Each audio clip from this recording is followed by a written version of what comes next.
의 마지막 부분, 조선의 대외 관계 부분입니다. 미리 수업을 나간 반들은 복습으로 활용하시고, 그 다음에 수업이 조금 남은 반들은 예습용으로 지금 시간이 얼마 남았지만 꼭 들어서 확인하기 바랍니다. 자, 오늘은 조선의 대외 관계고요. 자, 조선의 그럼 지도상으로 봤을 때 조선 주변에 어떤 나라가 있느냐? 바로 여기는 명나라. 명나라 관계가 아무래도 제일 중요하겠죠. 자, 그리고 일본, 자, 그리고 여기에 백두산 여기에 있는 여진족. 그래서 조선은 이렇게 주로 세 나라들과 대외 관계를 주도적으로 이제 적극적으로 하게 되었다라고 생각하시면 되겠습니다. 제일 조선이 제일 관계를 잘 유지해야 될 나라는 바로 명나라겠죠. 자, 명나라를 우리가 섬긴다는 의미의 4대 관계. 그래서 명나라의 관계는 우리가 4대 관계라고 합니다. 쉽게 따지면 우리가 명나라에 조공을 바치고 이제 명으로부터 국가로 승인받았다라고 하는 책봉을 받는 그런 관계를 의미합니다. 이게 명나라나 조선이나 전부 다 이게 4대와 조공 이 관계를 맺게 되면 윈윈이라고 할 수 있습니다. 명나라도 힘으로 주변 나라들을 정복하기는 힘든 상황입니다. 그래서 주변 나라와 조공을 매개로 외교 관계를 맺었고, 자, 우리도 마찬가지로 중국으로부터 겉으로는 이렇게 무릎을 섬기고 무릎을 꿇는다는 의미를 가지지만 사실은 실상 선진 문물을 많이 받아들일 수 있다는 장점이 있게 됩니다. 자, 그리고 여진하고 일본 같은 나라들과는 이웃과 대등하게 교류한다는 의미로 우리가 교린이라고 부릅니다. 그래서 조선의 외교 관계는 4대 교린이라고 할 수 있습니다. 예, 명나라와의 관계가 처음부터 좋았던 건 아닙니다. 여기 있는 태조 이성계 때 사실은 명나라로부터 우리가 국가로 새로운 국가를 만들었으니까 조선이라는, 자, 그래서 인정받으려고 했지만 명나라에서 인정해주지 않았습니다. 아무래도 이 조선의 영토를 조금 더 노린다 뭐 그런 생각도 있었나 봐요. 자, 그래서 태종 이후 명나라와의 관계가 정식적으로 회복이 되었고, 드디어 우리가 인정을 받은 거죠. 태종 때부터 4대를 통해서 우리가 명나라를 이렇게 명나라와 활발하게 교류를 했다라고 할 수 있습니다. 자, 그런데 여진하고 그 다음에 일본하고, 자, 요 두 나라와의 관계를 우리가 교린이라고 배웠습니다. 여진과 외구와의 관계는 사실은 이 4대 관계보다는 조금 더 복잡하다고 할 수 있습니다. 자, 이 두 나라 다 여진족은 여기 산지에 있기 때문에 자원이 부족하고, 일본 또한 섬나라에 있기 때문에 그 당시에는 자원이 굉장히 부족한 나라였다. 그러니까 여진과 외구는 우리 국경선에 자주 이렇게 드나들 수가 있었어요. 자, 그래서 이런 이 여진과 일본을 어떻게 보면 조금 관리하기 위해서는 회유책과 강경책이라는 두 가지 방법이 다 사용돼야 됐습니다. 회유라는 거는 우리가 당근을 주는 것이고, 강경책은 채찍질을 하는 것이죠. 자, 먼저 여진에 대한 회유책, 강경책 알아보겠습니다. 여진족들한테는 여기 국경 지방에 쉽게 따지면 무역소라는 걸 설치해주고 기화를 장려하기도 합니다. 예. 그래서 이게 여진족에 대한 어떻게 보면 회유책이죠. 그래서 장사를 할 수 있게, 교역을 할 수 있게 해줬고, 그 다음에 기화를 장려해서 여진족들을 우리 조선인으로 만드는 그런 작업도 했습니다. 뭐 말을 잘 타니까 기마병으로 활용할 수도 있겠죠. 자, 그런데 국경을 또 침범해서 우리 국경선을 약탈할 경우에는 군대를 동원해서 토벌하기도 하는데, 이 토벌의 대표적인 예가 바로 세종 때 사군 육진을 개척한 겁니다. 여기 있는 압록강 유역의 사군, 여기가 사군입니다. 그리고 두만강 유역의 육진을 이렇게 공격을 해서 우리가 이 영토를 차지한 것이죠. 자, 그래서 오늘날의 북한을 포함한 국경선이 이때 만들어진 것이고요. 자, 그런데 여기가 우리 영토가 되려면, 자, 결국에는 여기에 우리나라 사람들이 살아야 됩니다. 그렇기 때문에 남쪽 지역의 주민을 이주시키는 작업을 펼칩니다. 뭐 여러 가지 세금 혜택을 주었겠죠. 이걸 우리가 어려운 말로 사민정책이라고 합니다. 옮길 사자에 백성민자. 그래서 남쪽에 있는 백성들이 사군육진에 살도록 만들었습니다. 자, 일본 또한 자원이 부족하다고 했죠. 자, 그래서 일본은 먼저 우리가 토벌한 적이 있습니다. 국경선 침범하지 말라고. 원래 고려 말부터 이 외구의 침략이 엄청난 문제였거든요. 그래서 이때도 바로 세종 때입니다. 세종 때 대마도라고 부르는 우리가 스시마 섬을 토벌을 합니다. 자, 그리고 또 일본이 막 요청하고 자원이 부족하니까 간청할 때는 삼포라는 항구를 개방해 줍니다. 이것도 세종 때 열었는데 1426년에. 자, 삼포를 개방한 거는 회유책에 해당되겠죠. 예, 그 다음에 아까 스시마섬 토벌한 건 강경책에 해당되겠죠. 자, 이렇듯 여진과 일본에 대해서는 회의책과 강경책을 함께 사용했다는 게 특징이니까 여러분들이 그런 관계들을 잘 정리해주면 좋겠습니다. 자, 명나라와는 사대, 여진 일본과는 교린, 교린할 때는 회의책과 강경책을 함께 사용했다라는 거 잘 알고 있으면 되겠습니다. 자, 그 이후에 그런데 대외 관계 속에서 우리가 전쟁이 일어납니다. 자, 첫 번째 전쟁이 바로 임진왜란입니다. 우리나라 국민들 중에서 임진왜란을 모르는 사람 없고 이순신 장군 모르는 사람 없을 정도로 아주 유명한 전쟁이죠. 자, 전쟁이란 왜 일어날까요? 우리가 흔히 명분과 현실. 자, 이 두 가지 말을 들어본 적이 있을 겁니다. 명분과 현실. 네. 사실은 이 전쟁이라는 거는 현실적인 목적, 그러니까 현실적인 어떤 힘을 차지하기 위해서 일으키는 경우가 많아요. 그런데 그 전쟁을 일으킬 때 항상 명분을 내세우죠. 어떤 이유, 어떤 말도 안 되는 이유를 막 내세웁니다. 자, 그럼 우리나라 입장에서도 이 명분과 현실 속에서 과연 이 전쟁이 터질 위기에는 뭘 챙겨야 되냐?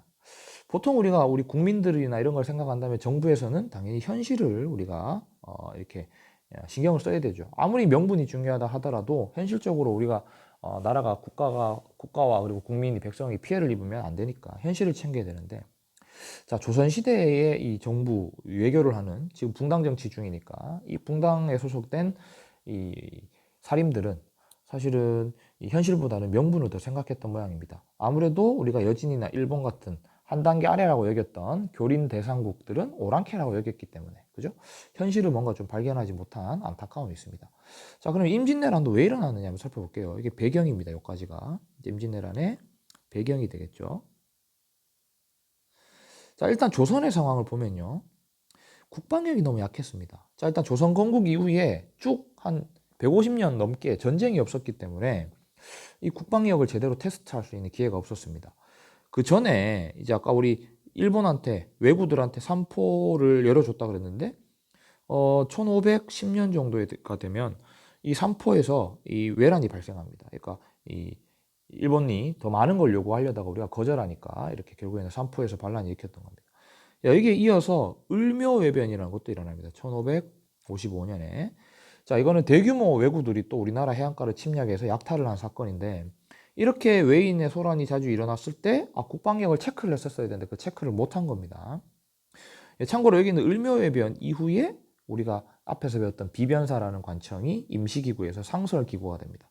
그리고 비변사는 상설기구가 된 이후 임진왜란 때 이후로 최고기구가 되죠. 앞에 63페이지인가요? 거기서 설명을 여러분들이 다시 한번 65페이지네요. 사이드에 있는 설명을 다시 한번 잘 살펴보기 바랍니다. 제발 좀 잘 살펴보세요. 살펴보라 하는 것들은 잘 살펴보기 바랍니다. 자, 조선은 국방력이 약했고 일본 같은 경우는 전국시대가 있었는데 전국시대를 도요토미 히데요시가 통일을 합니다. 즉 전쟁을 계속 해왔다는 것이죠. 그러니까 일본 군대는 지금 힘이 세다는 거예요. 자, 이런 상황입니다.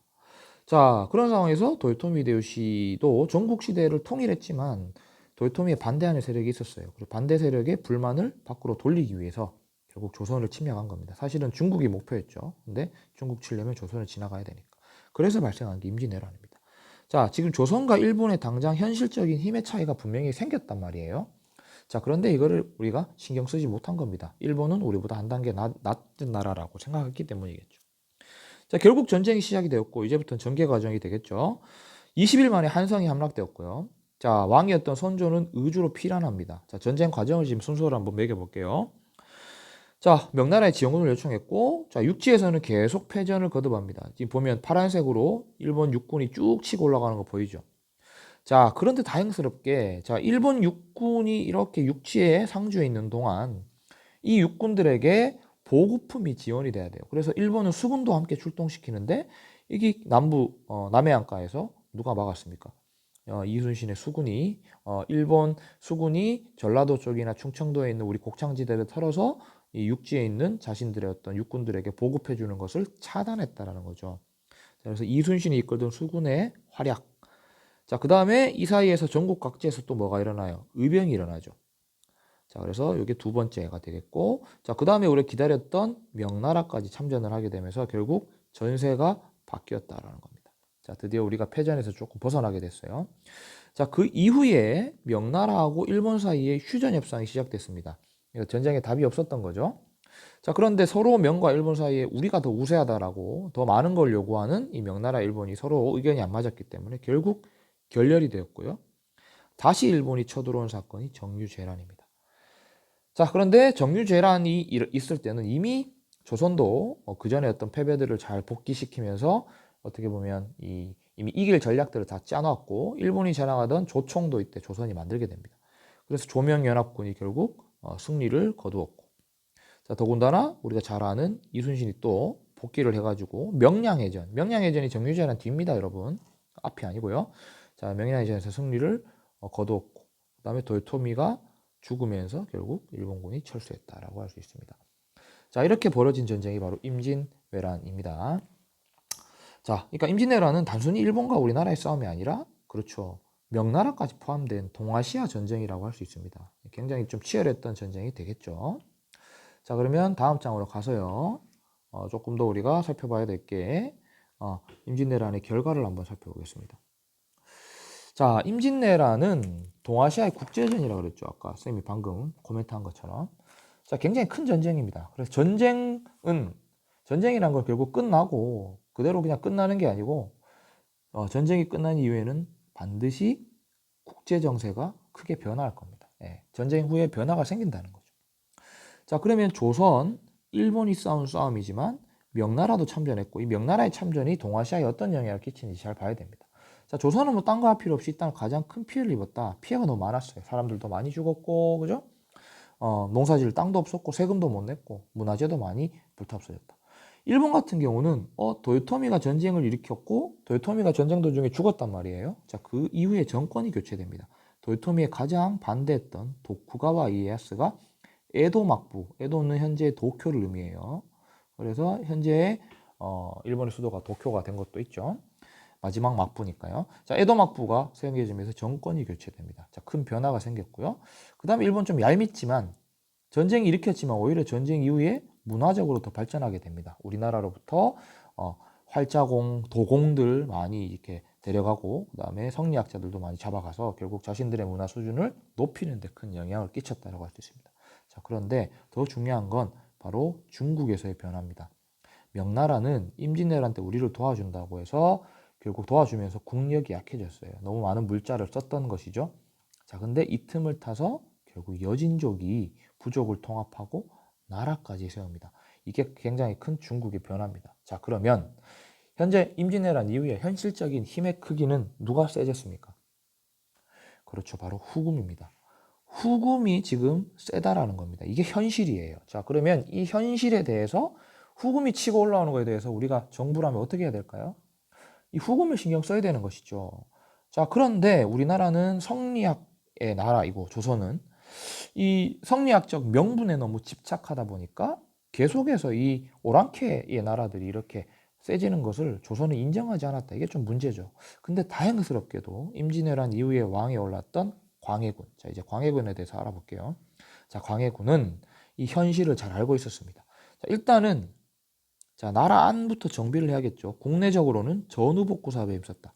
그죠? 전쟁 후 복구죠. 토지 인구 조사 다시 정리해서 세금 걷어야 되고, 그 다음에 국방력 정비까지도 힘썼습니다. 자, 외적이 쳐들어오기를 막기 위해서 군대도 새롭게 만들고 성도 새롭게 쌓았죠. 자, 그 다음에 국외적으로는 자, 아까 그랬죠? 후금이 세다고요. 후금이 현실적으로 센 상황에서 우리는 후금하고 부딪힐 수가 없습니다. 자, 근데 후금하고 명나라하고 전쟁 중일 때 자, 명나라가 조선에 원군을 요청하죠. 왜? 우리도 자기들도 임진왜란 일어났을 때 도와줬으니까 우리도 도와줘야 된다라는 거죠. 자, 그런데 이 조선에 원군을 요청한 명나라의 어떤 요청을 거부할 수는 없어서 보내야겠죠. 그래서 강홍립이라는 사람을 보냅니다.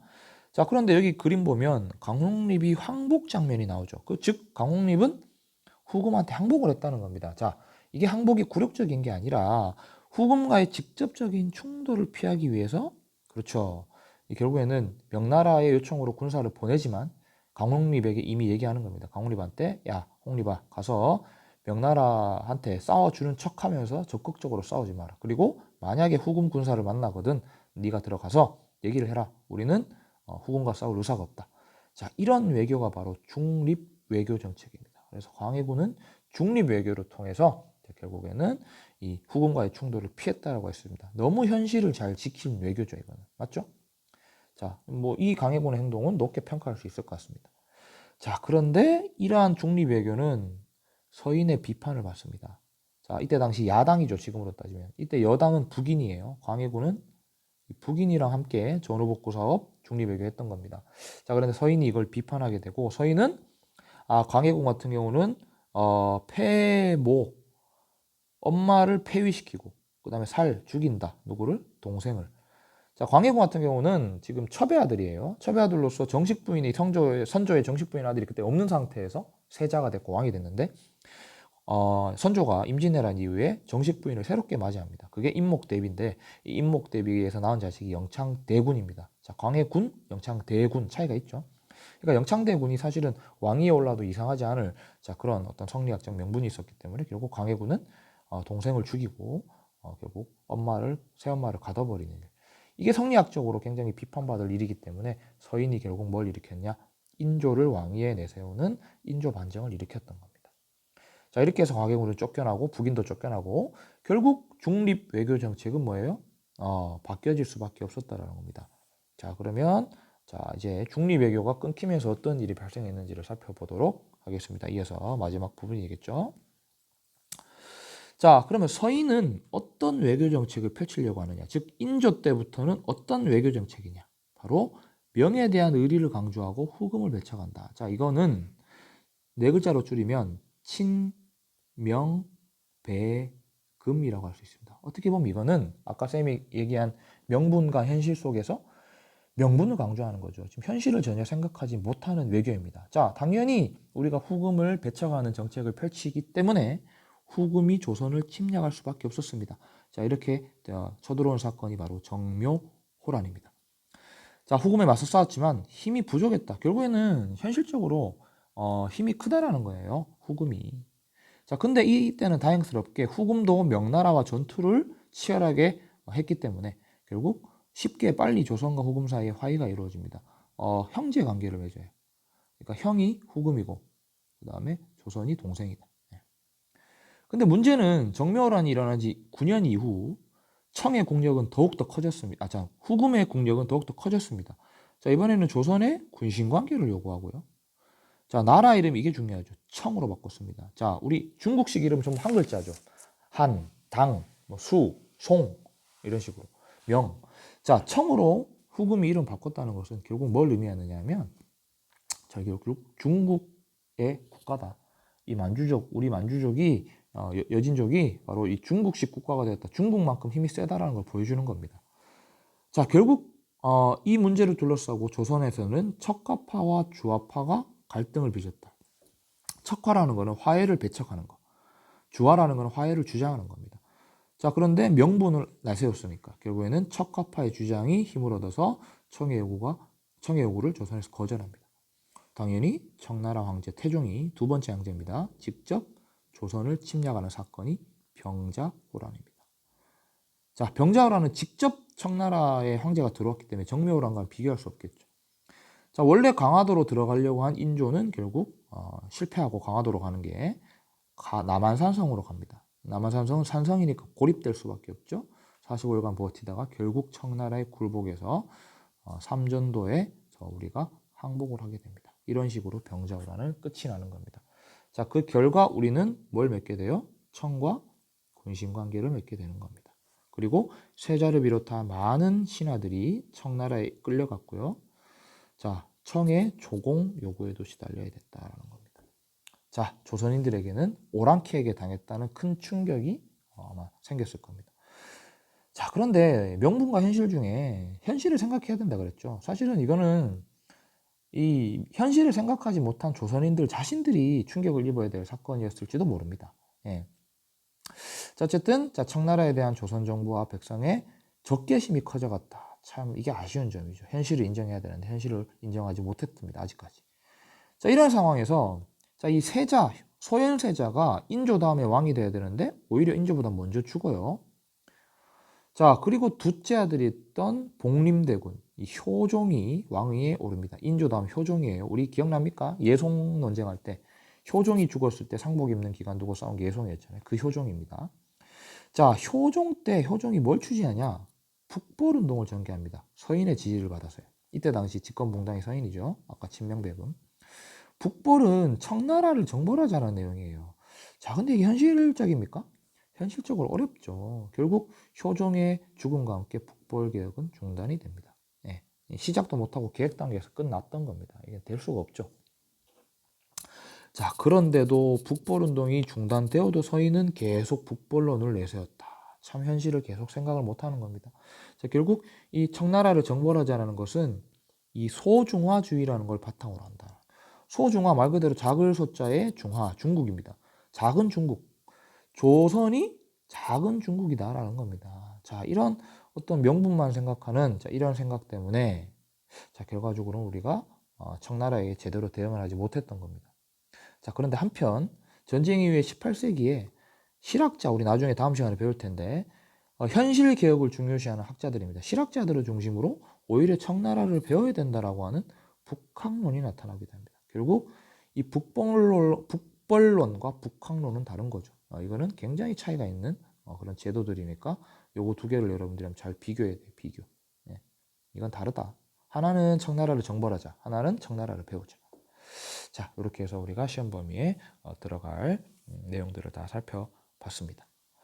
예, 그래서 4대 교린 관계, 예, 명나라에게는 4대, 그다음에 여진 일본에게는 교린, 예, 그 차이를 잘 구분하고 특히 교린은 회의책, 관경책이 함께 사용됐다는 점 잘 기억하시고 자, 임진왜란 같은 경우는 아까 자, 전쟁 과정 순서들을 잘 보시고 순서에 맞게 여러분들이 공부를 하시면 되겠고 자, 광해군 같은 경우는 나라 안으로는 전후복구 사업, 나라 밖으로는 중립 외교 정책을 펼쳤다. 현실을 생각했다. 하지만 서인의 비판을 받았고 자, 서인이 인조 반정을 일으켜서 결국 서인은 외교 정책을 친명배금으로 가게 됐다라는 것까지 했습니다. 자, 친명배금의 결과 우리는 후금의 침략을 받아서 정묘호란이 일어났고 그 이후에는 청으로 이름을 바꾼 만주족이 결국 군신관계를 요구하면서 병자호란이 발생했다. 하지만 병자호란은 우리가 막을 수가 없었고 피해를 받았다. 자, 그런데 그 이후에도 계속 명분을 강조하면서 효종 때 서인이 북벌을 계속 주장을 하죠. 자, 소중화주의를 바탕으로 했고, 자, 이것은 18세기 들어서 오히려 청을 배우자라는 움직임으로 또 나타나게 됐다라고 할 수가 있겠습니다. 예, 여기까지 시험 범위니까 영상 들으면서 다시 한번 복습을 잘 하기 바랍니다. 수고 많았습니다.